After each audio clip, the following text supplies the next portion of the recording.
What's happening, folks? It's Aaron the Hammer Haynes, and I'm back again with another drum video. This time I'm gonna show you how to replace your kick drum head, the batter head, and this video will apply to anybody who's wanting to change their drum head, whether it's the first time or the 100th time.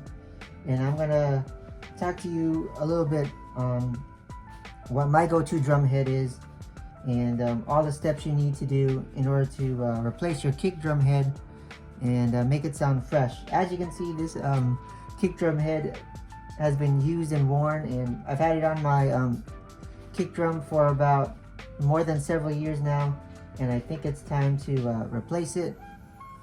So let's get to it. First of all, my go-to head is the Evans EMAD 2, and that's a 2-ply head, and just got it right here. Really nice packaging. I haven't bought Evans heads in a really long time, so they changed up the packaging, and one of the last heads that I bought was the Evans hydraulic level 360 red drum heads, as you can see here. And I'm gonna replace the tom heads very soon, but I took it one step at a time. The other video you saw was me replacing the snare wires. So this is going to be another series of me replacing drum heads. So let's open this up, and I'll show you what you get here. So again, my go-to head is the Evans EMAD 2. It's a 2-ply head, and it's made for heavy hitting and all your rock drumming. So you get 2 interchangeable rings. You get the thicker one, or should I say the more wider one, and then you get the one already installed in here, which is not as wide. So you get a little bit of dampening, or you want more extreme dampening, you go for the big one.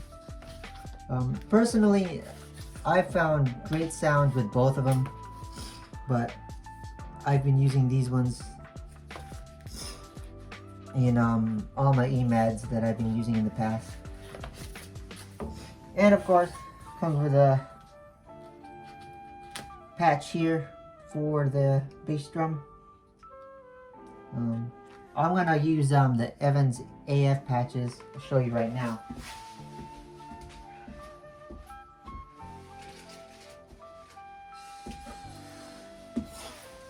These Kevlar patches, the same ones used in bulletproof vests. You got it right here. They say it's for single bass drum, but there's 2 of them, so I've been able to use 2 of them that fit just, you know, right on the kick drum head, and no problem with the beaters. So great head. So all I'm gonna do is take out the old head, put on the new one, and then put on the patch, and then we're done. So let's get to it. First, I'm going to remove all the screws, the tension rods, and we'll do that real quick. Remove the bass drum head, and we'll go from there.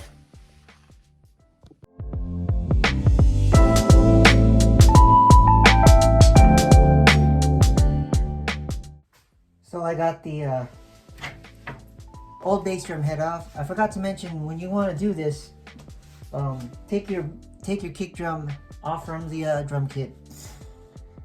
You can take off any mounted hardware, mounted percussion on the bass drum off as well.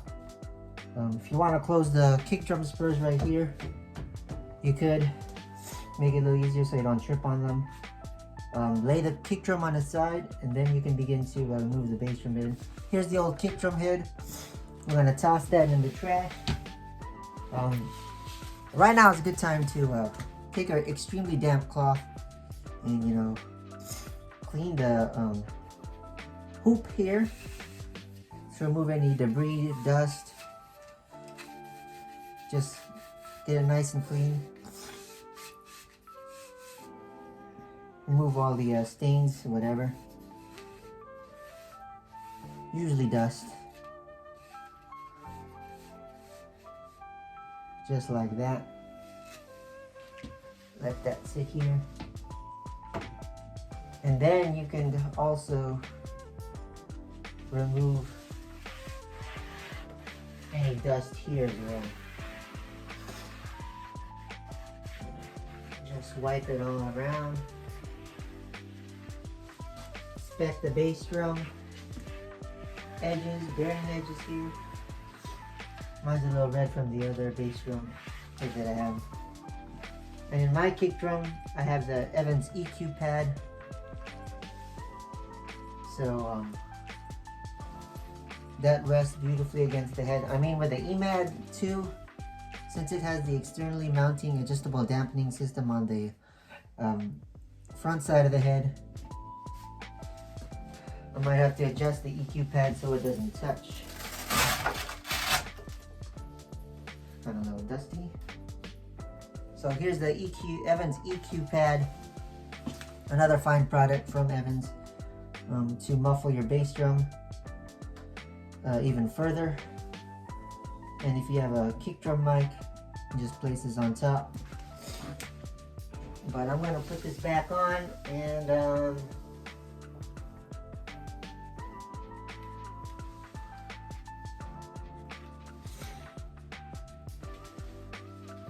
have it nice and flat. The only thing is these little corners here at the end are I'm gonna want to touch the top of the head ever so slightly.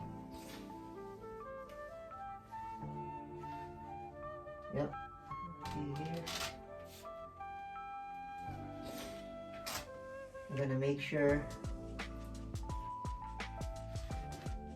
the Velcro's aligned, and that's about it. Okay. It's a little crooked.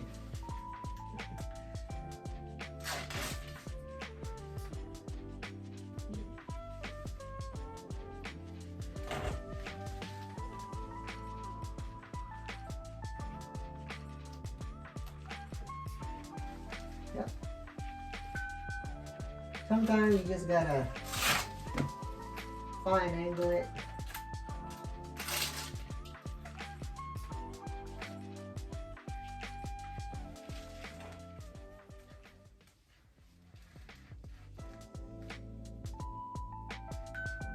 There we go. A lot of people texting me.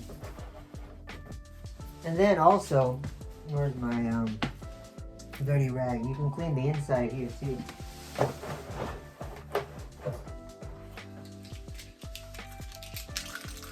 Taking the debris out.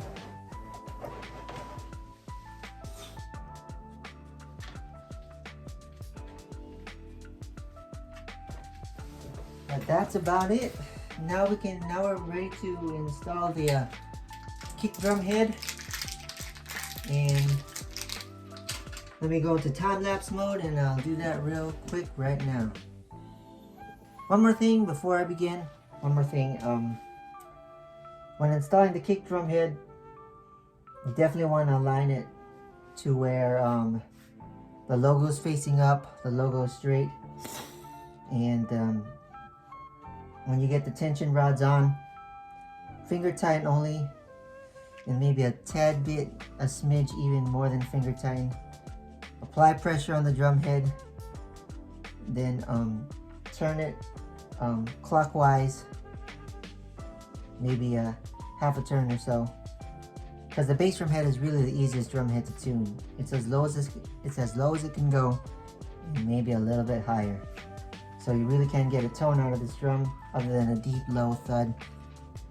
And that's about it. So I'm gonna get the bass drum head and apply it on, and then we'll see what happens after that.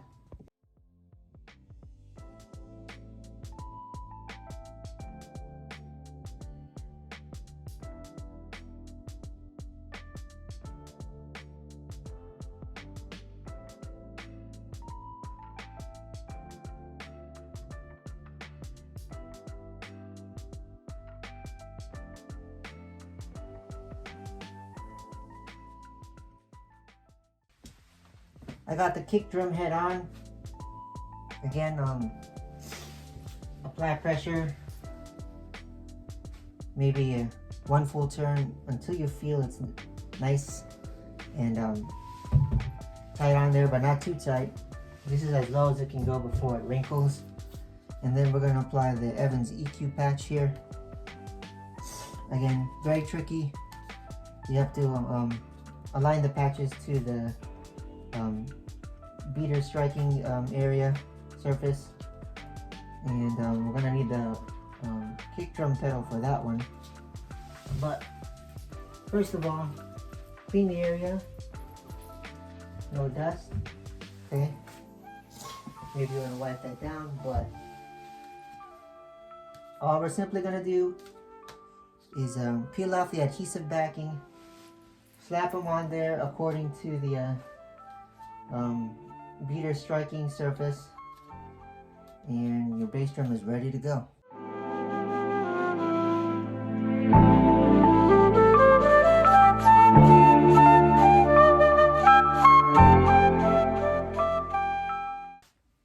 So there you have it. That's how to install a new kick drum head. I just applied the EQ patches, the AF patches. Very difficult to install those patches because you want to align them right to the playing surface where the beater hits it. So it's pretty good. It's right dead center in the middle when it hits it. At least I think it is. And the bass drum sounds awesome. Here.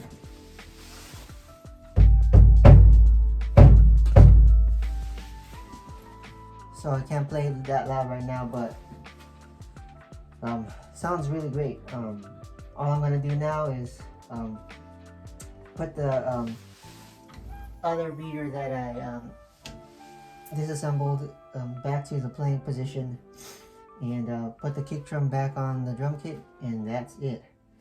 So as you can see, there's a lot of steps here to install a new kick drum head. If you want to get the most out of your kick drum head, you know, follow these tips and steps, and see you in the next video.